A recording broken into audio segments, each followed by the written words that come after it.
First things first, if you notice a change in the audio, that would be because this is the trial run of a new recording setup I had the idea for. We'll see how it shakes out.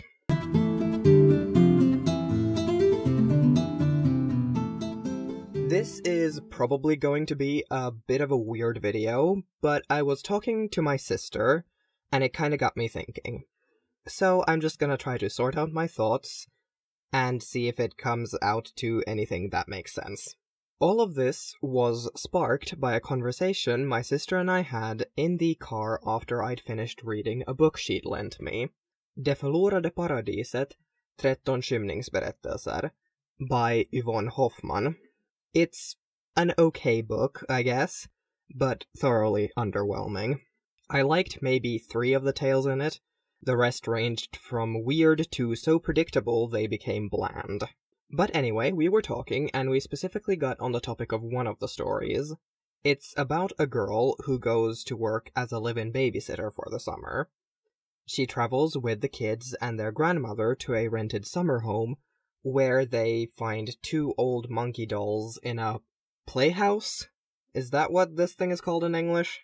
Either way, the kids are completely, some would say, unnaturally obsessed with the playhouse, and once it's unlocked, they start behaving weird and causing mischief.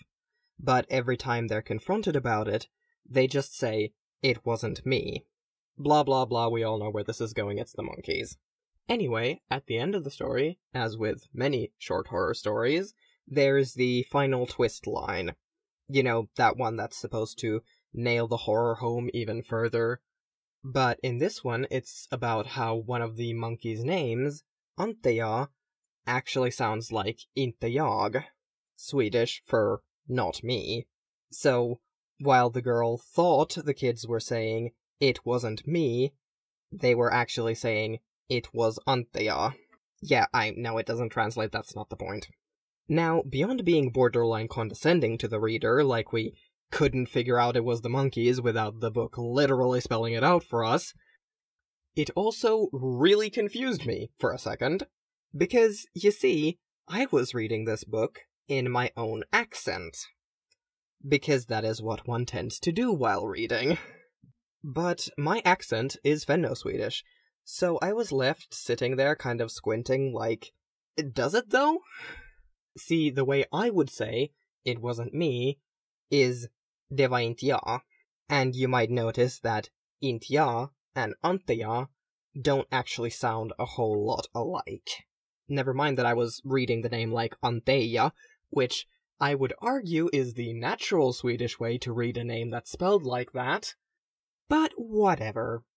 The problem here is that the author of this book is from Sweden, and the way one would say "Det var inte jag" in rikssvenska is approximately "Det var inte jag," which immediately makes everything make a whole lot more sense.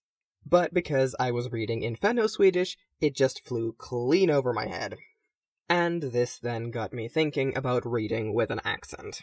Because we all do it, and I imagine there's a lot of moments like this where you're just reading whatever have you, and then you stumble across some play on words, or rhyme, or homophones that don't work with your accent. It's not so much a real problem as it is just an amusing hiccup.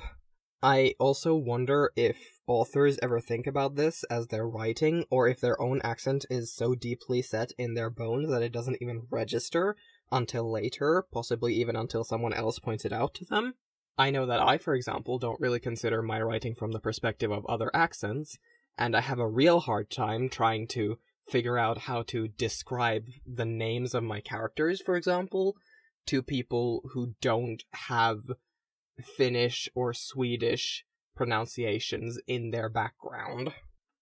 But where this gets really interesting is that I don't usually have this problem when reading in English.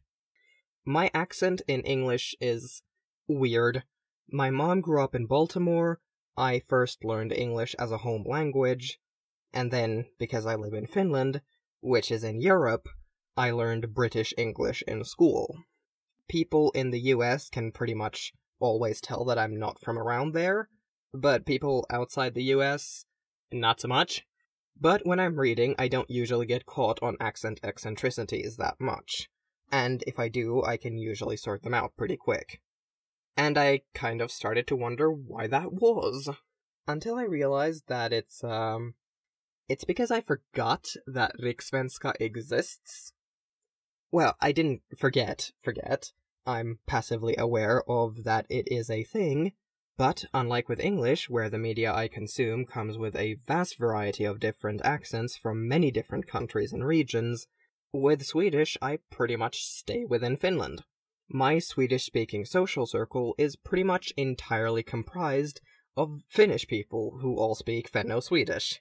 And as for media, well, when I read in fenno-Swedish, and other media I consume is usually from Finland, so it's 9 times out of 10 gonna be dominated by one of our own regional accents. So I just kind of live in a world where Rikssvenska doesn't really factor into my everyday life, so when I'm reading, it doesn't come as a natural thought to consider what a sentence might sound like in that accent. AKA, I forget it exists. And I just find all of this so fascinating. Like, of course we'd read in our own accent, it makes complete sense. Sometimes, if I've listened to someone enough, I'll be able to conjure their voice in my head to read for me. Yes, I have used this to get a free rendition of Johnny Sims reading 13 stories, but otherwise, of course, you'd default to your own voice and accent. And I don't know, I just think that's neat. No one will ever read a book the same way you do, because no one else has the exact same internal voice as you. Every single person who's ever read any book is walking around with their own personal, utterly unique version of that book in their head. Not just their mental pictures of the scenery and the characters, but even down to something as simple yet fundamental as the words. It's just books, man. Alright, well, at this point I'm like 99% sure that I stopped making sense like halfway through this video, but thanks for watching it anyway. If you liked it, consider liking it and maybe subscribing. I will be back here Thursday after next. Bye!